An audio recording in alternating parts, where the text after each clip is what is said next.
ఆయన ఇప్పుడు అలిగి ఇంట్లో నుంచి వెళ్ళిపోయాడు. నేను పాపాత్మురాలక్క.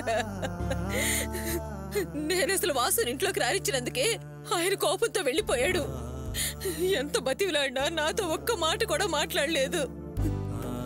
ఆయన అంత బాధపడేలా చేశానక్క.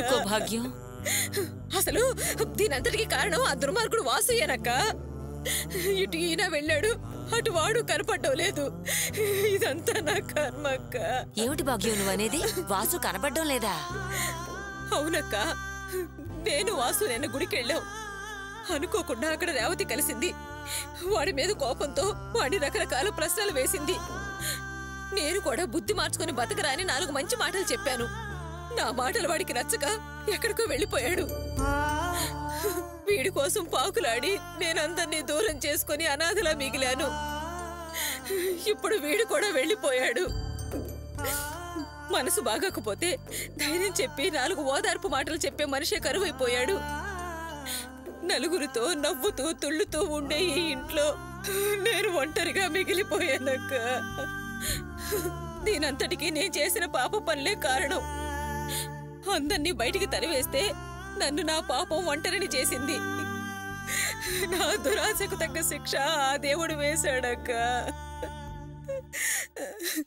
ఆయన చాలాసార్లు అన్నాడక్క, నువ్వు అనాథమవుతావే అనాథమవుతావే అని. అదే నిజమైంది. అయ్యోయ్యో, ఏడోక భాగ్యం, ఏడో మాకు.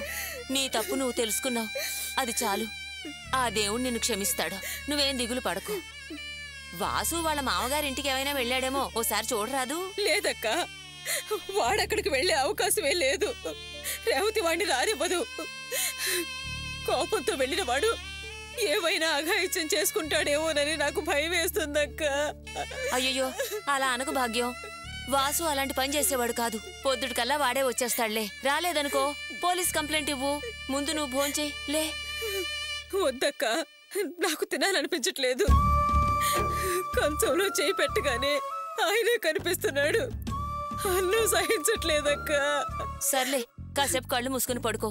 నీకంత భయంగా ఉంటే నేను ఇక్కడే పడుకుంటాలే. పర్వాలేదక్క, ఒంటరిగా ఉన్న నాకు పక్కింటి దానివైనా అయిన దానిలా పలకరించి కాస్తంత ధైర్యం చెప్పావు.